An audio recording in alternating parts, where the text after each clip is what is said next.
Hi everyone, this is KGFO Vlogs, a Filipino reactor based here in Kingdom, Saudi Arabia, and welcome back to my channel. For today's video, agad-agad gawa natin ng reaction video ang Katden compilation, pero mas excited ako gawan to ng reaction video ang kay Kakay may ibubuking kina Catherine Bernardo at Alden Richards. So I won't take any longer. Let's all watch this. Ito, kaibigan na to ha. Kaibigan na to ni Kat and Alden ha. So papanoorin natin to. Pareha silang humble kasi si Kat kasi, kala mo talagang, di ba, glamorosa, ganito, ganyan. Pero pag nakilala mo siya, para din lang si Alden, hindi, napakasimple. Biglang, for me, pinakasimple si Kat. Sobrang ma-appreciate niya yun. Sa totoo. Oy, ate, thank you, gano'n. Sa totoo. Parang cupcake, yata may parang fan na nagbigay ng cupcake Grabe sa yan premiere. siya. Sobrang humble. Tapos si Alden din, yung kala mo, ganyan, yung, uy, Alden. Pero pagka kayo-kayo na lang, talagang, Sino yung guy? ganun. Sobrang humble yung, pag nagsasalita, yung, meron kasing mga pag nagsasalita, laging parang, oh, ganyan. Sila, hindi. Hindi mo mararamdaman yung feel of air ng, na, eto kami, ganito. Never ganon. As in, sobrang humble. Yeah. Na, minsan lang talaga makakita ng ganon naka-star, pero, humble talaga hanggang ngayon na sobrang nakakatuwa. And pag ikaw kilala mo sila, sobrang ma-appreciate mo yung trait na yon sa kanila. Sobra. Alam mo, na-experience ko rin kasi Diba? last time nung Nagsabi HLA, sila. yes, tapos nakasama nila kami ng 2 araw na magkasunod na kami ng screening. Grabe naman. Masasabi ko 2 sa listeners natin sa Pilipinas na humble at sweet itong si Catherine and Al. Talaga?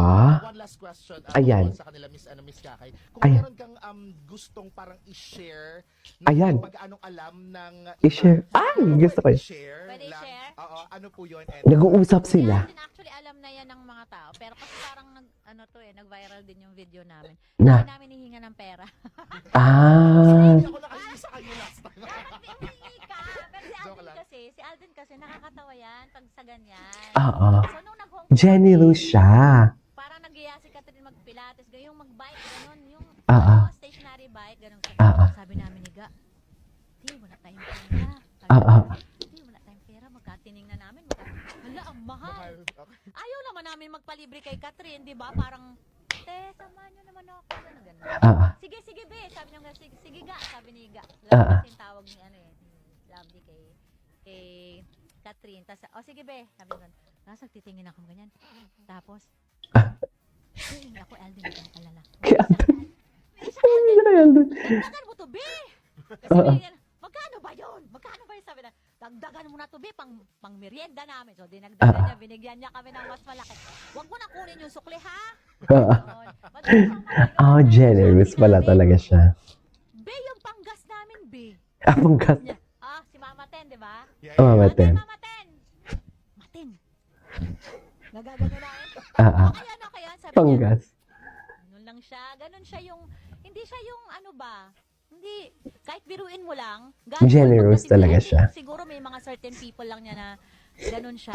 Kahit yung pag nagkikita lang kami, kung saan man, be, wala akong panggas, be. Mama Ten, ganun lang siya. Generous talaga siya. Ka-humble, ganun siya generous. Si Kat, very yung hindi siya mapangsalita na ganito. Pagka sinabihan ka ng something sweet or special, talagang special yun kasi hindi siya masalita. Pero very touchy yan.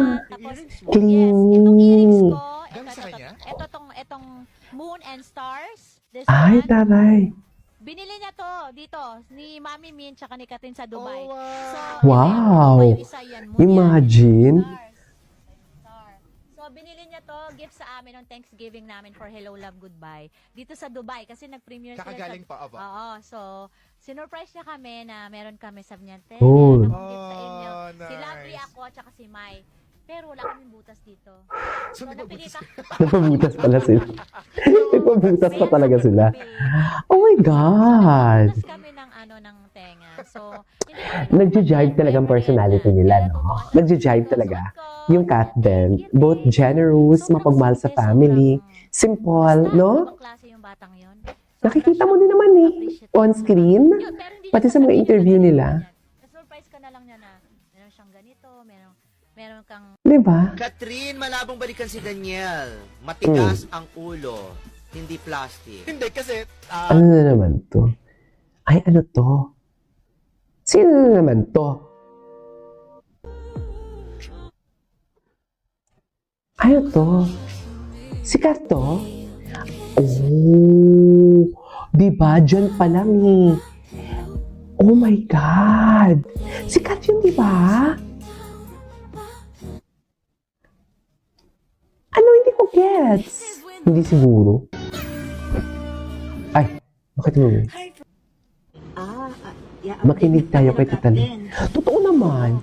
Kay Tita Lung naman tayo makinig, o diba?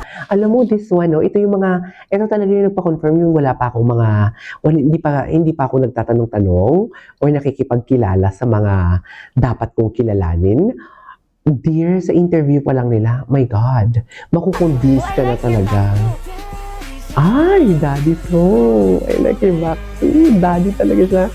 Daddy Alden. Yan yung aalagaan mo, Kat. Isa pa. I like your back. Oh, yes. Sexy ni Alden. Lapad ng back niya pala, no? Just love it, okay? Anyways. Ay, patingin. Ayan. Diba, maalaga talaga si Kat. Alam mo, ang dami nilang ini-issue, no? Napansin nyo ba na parang it's a format? It's really a format. Kung napapansin niyo, if you were gonna connect the dots, it's really a format from promo lang na hindi na nag-uusap na si Alden to Sanya Lopez. Tapos ngayon si Kat na nagkabalikan. It's really a format. Kung napapansin niyo, if you will just gonna think deeper talaga na, ay oo nga no, ang dami nilang binabato at ang binabato pa nilang chismis, iba-iba. At ang maganda pa dito, at ang masakla pa dito, wala kang naririnig sa chinichismis nila between Alden and Kat. Kasi tahimik lang sina Alden and Kat. Diba? So parang it's halata na gawa-gawa ang mga kwento-kwento. Diba? Kung i-analyze mo lang talaga na parang, tapos ang dami pa nagko-comment, sige paasahin mo yung ano, hoy, kailan ako nagpaasa dito? Wala akong ini-explore dito na kung ano-ano ha. Ini-explore ko lang dito kung ano yung nakikita ko. Sinasabihan nyo ko na paasa ako. Ano na lang pala kung sasabihin ko dito yung totoong nalalaman ko? Ano na lang pala, baka ikamatay mo. Charis! Baka ikamatay mo. Di may nag-comment kasi kahapon, sige, paasahin mo. Ewan ko sa'yo, KJ Abilino. Sabi talaga sa akin, andito yun eh, ewan ko sa'yo, KJ Abilino. Hindi niya na kasi kaya, dear, kasi nasasampal na sila ng katotohanan. Sa totoo lang. Nasasampal na kasi sila ng wala na siya masabi. Sabi, ewan ko sa'yo, KJ Abilino, ganun. Yan yung mga taong, ang ribat ng mga taong yan. Yan yung mga sagot ng mga taong, alam mo yung na-corner ka na. Corner na sila sa mga pinanggagawa nila, sa mga iniisip nilang ka-fake newsan. Pero, pilit pa din silang lumalabas sa butas ng karayom. Ganun yun eh, yung tipong sasagutin ka na lang, ewan ko sa'yo, bahala ka. Yung mga ganyan, yung tatakasan na lang yung mga sinabi niya. Yung tatakasan na yung mga ginagawa nila kasi nasabihan mo na sila ng kung ano-ano. Napatunayan mo na hindi naman napatunayan, I mean, nasampal mo na sila ng katotohanan. Kasi, ganyan sila eh, fake news peddler sila eh. Kasi usually, pag mga fake news peddler, na ano yan sila, yung tipong, okay, hayaan mo na fake news lang naman, hindi yan sila pinapansin, hindi yan nilalabanan yung salita nila. Eh, hindi ako ganon. Hindi ako ganon. I am not an enabler, dear. Sa totoo lang, hindi ako enabler. Yan ang yung pagmamalaki ko sa buhay ko. Charis, sabi talaga kahapon, may nag-comment talaga kahapon na, ewan ko sa'yo, KJ Abilino, wala ka nang masabi? Tapos, chinek ko yung profile niya, dami niya palang comment na sige, paasahin mo. Dear, kailan ako nagpaasa? Gumagawa lang ako ng reaction video dito kung ano ang nakikita ko sa video at ine-explain ko kung saan nagsimula and everything. Yun lang yung inaalam ko. Never akong nagchika dito ng mga nalalaman ko or mga sinasabi sa akin ng friend ko. Never akong nagbitaw ng salita dito. Wala. Ang sabi ko nga, di ba, kung gusto nyo tumiwalag, go, basta walang balikan. Yun yung sinasabi ko. Tapos ngayon, sabihin mo ako nito, pumapaasa ako. Bakit? Bakit parang lalabas ka na sa balat mo? Charis! Ano na lang pala kung sasabihin ko dito yung totoong nalalaman ko. Yung mga totoong nalalaman ko. Baka ikamatay mo, dear. Baka atakihin ka. May St. Peter ka na ba? Charis! Di ba? So, bakit sa sobrang busy mo, baka naman hindi mo naasikaso yung St. Peter mo, bayad-bayad din pag may time. Di ba? Tigilan mo ko.